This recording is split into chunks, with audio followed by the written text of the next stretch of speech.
Hey everybody, it is Maddie here with Altcoin Buzz with you on this Monday, and I hope your weeks are off to a terrific start. Today we're looking at the macro issues, including this piece on beincrypto.com, 4 recent government actions which are bullish for Bitcoin. Coindesk.com is reminding us that Bitcoin is still 2019's best performing asset. Anthony Pompliano talking about the greed of a lot of the mega institutions in the form of banks out there, as is ccn.com. Greedy banks are making Bitcoin shine brighter than ever. And then we have a response tweet from VIDT Blockchain and a follow-up by the project review team. We're taking a look at a week in review of the VIDT project that we've previously covered. Let's begin, however, with the snapshot of the market on coinmarketcap.com. We are sitting at 217 billion total market cap today. Mark of the beast with the Bitcoin dominance. It is down to 66.6%, and the overall market is kind of flat. We're seeing a little bit of an uptick very recently in the last few hours or so, most notably by XRP, which is up 7.93% at the time of this recording. It is leading the top 10 in terms of that price surge. On this channel, we talk a lot about the regulators, the organizations, the SECs and the CFTCs of the world that are putting up barriers seemingly to keep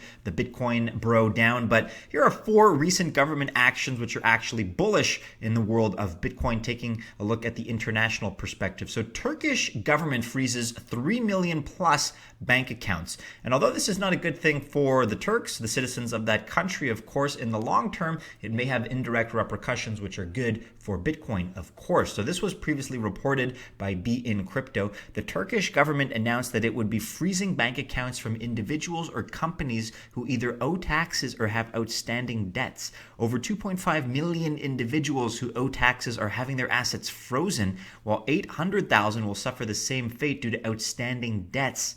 And the move demonstrates in full why we need a digital currency that is separate from such gross state-based negligence. I think it's a two-way street personally. I think that at a certain point, if you have outstanding debts that are significant, then maybe you deserve to have your assets frozen. That's not necessarily negligence on the side of the state. However, yeah, that's going to be a good thing for those Turkish citizens to perhaps consider or reconsider or take a look for the first time at cryptocurrency. Issue number 2, Hong Kong bank and ATM runs. Has also previously reported some ATMs in Hong Kong have been running out of cash reserves, which has led to a currency shortage. ATMs owned by HSBC in particular have been found empty as Hong Kong citizens are looking to convert their savings to physical currency. Of course, as I'm sure many of you know, there's all kinds of turmoil going on down there socio-politically.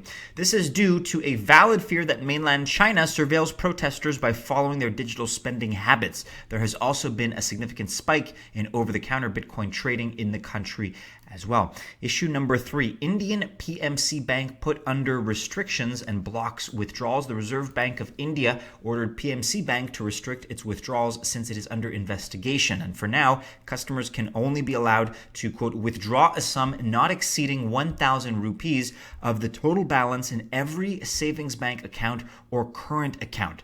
The bank will also be prevented from granting loans, making investors, or borrowing funds. No new deposits are allowed, and that's going to continue for 6 months, according to reports. And perhaps my favorite here on the list, European Central Bank boosts quantitative easing, their solution to everything. Quantitative easing, if you're not familiar with that term, is basically printing money, throwing money at the problems of whether it's your national debt, whether it's other issues, bills that you got to pay for at the level of the country's expenditures. It's a very temporary solution because you can't keep printing additional money without diluting the circulating supply of the money that is already out there. Inflation, therefore, is the problem.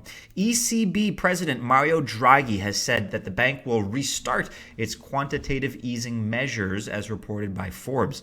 The bank's deposit rate is now at an all-time low, negative 0.5%. The Eurozone economy has largely been stagnant, which means that now demand has to be inflated by the effective printing of more currency. Other central banks, like the Federal Reserve, also finds itself in a similar position.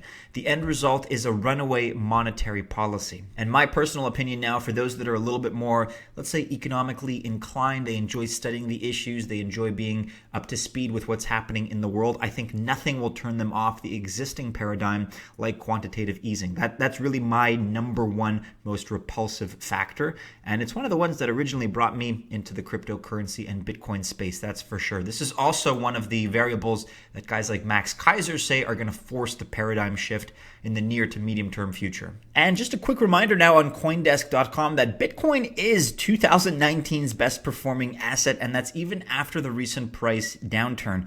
There's not really a whole lot to say in terms of a full article on the issue, but let's take a look at the bullet points here. Bitcoin prices have more than doubled in 2019, far outpacing the 31% return for US tech stocks, which Goldman Sachs deems the best performing asset class year to date. Outsized returns could attract interest from big investors in the yield-starved traditional financial markets. Executives at data firm Masari say Bitcoin prices currently around 8,200 could rally to a new high in the year's remaining months, topping the 12,900 level reached in June. Taking a look at the year-to-date price of Bitcoin, we are just over $8,000 currently. And yeah, that's unfortunate if you think about it in terms of the relative price we saw back in June, over $13,000. But we got to remember and remind ourselves that the year started at the 3,700 or so level. So we're talking about an over 100% increase in the valuation of this particular asset, at least relative to that time, January 2019. Of course, this is a volatile asset class, so it rises and it falls very quickly, much more rapidly than other classes. But there you go. As a reminder, 2019 Bitcoin has been the best performing asset, much better than those tech stocks, certainly. And linking back now to this topic about the Indian PMC Bank, we have Anthony Pompliano on Twitter. Many large banks in India have seized the wealth of hardworking Indian citizens recently. These people aren't allowed to withdraw their money out of the bank except for small amounts over the next 6 months. Very draconian.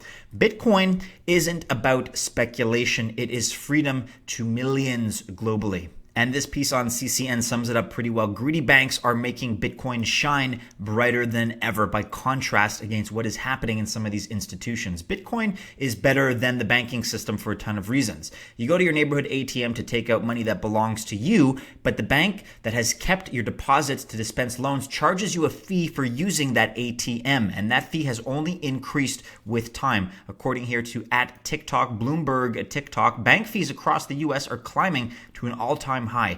The average ATM fee is almost $5, and an overdraft fee is about $33 according to @bankrate. Quick series now of rapid fire facts. As I mentioned, that ATM fee is inching towards the $5 mark. 2 decades ago, the fee stood at around $2. You can see the progression here between 1998 and 2019. In addition, at American banks, the average monthly service fee for maintaining an interest-bearing account has increased to $15.05. That's up from less than $10 back in 1998. Similarly, the cost of maintaining a non-interest paying account is also inching up. As you can see here, follow the interest accounts graph on this particular display. Again, 1998 to 2019. Contrast that against Bitcoin that did have some relatively high transaction fees back in 2017 during times of network congestion. But here we find ourselves now in October 2019, and by virtue of the Lightning Network and other solutions, the transaction fees just keep falling. As you can see, this is the Bitcoin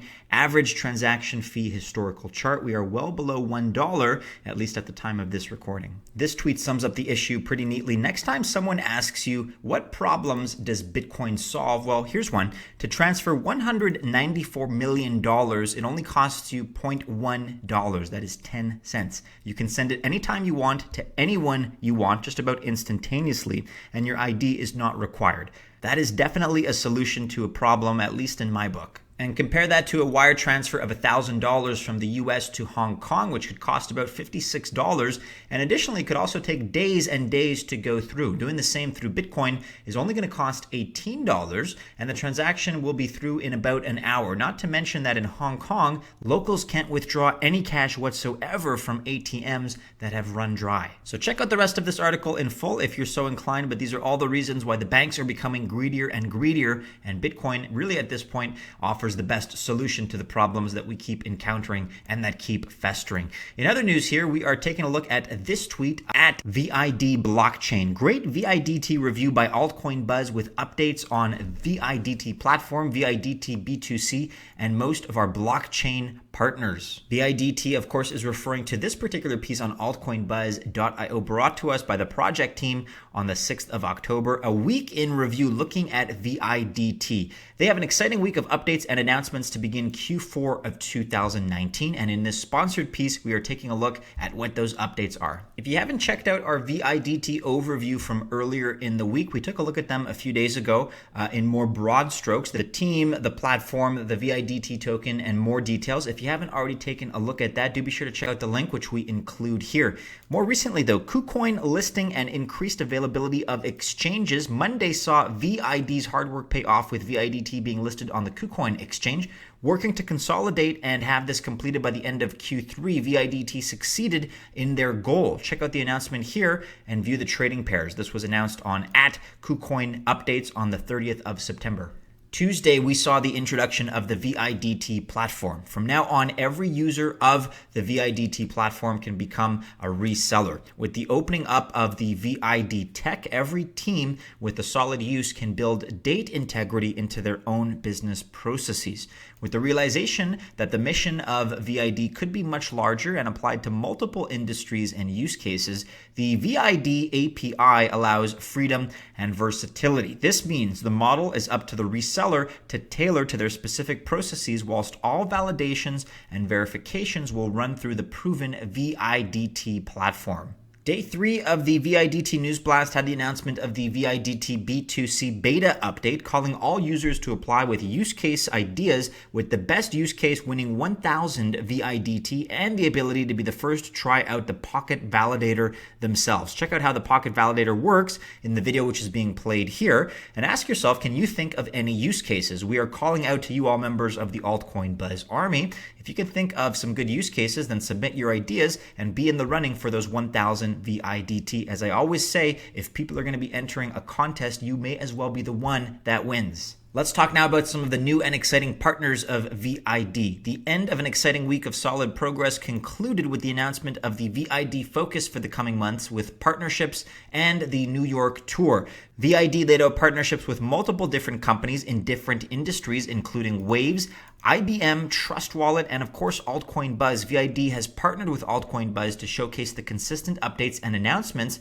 of the project moving forward, and we are very excited to be a part of their journey. We are also very excited to be a part of VID's journey. As always, you can learn more and stay up to date with the following resources. Their corporate website is as follows here. You can check out the VIDT platform at www.v-id.org. You can also check them out on YouTube and Medium as well. None of this is financial advice, guys. We are not encouraging you to invest one way or another. Of course, we are not professional financial advisors in any way, shape, or form. This is just for your information and your interest. That about rounds it out for the news, everybody. Do be sure you are following us on all the regular social media channels and keep checking back into altcoinbuzz.io for all the latest. Hey, go ahead, like, subscribe, share, hit the bell to receive notifications if you enjoyed today's video. All the best of luck if you choose to invest on this Monday. But of course, have a great start to your week, everyone, and we do hope to see you again soon in our next video. Take care.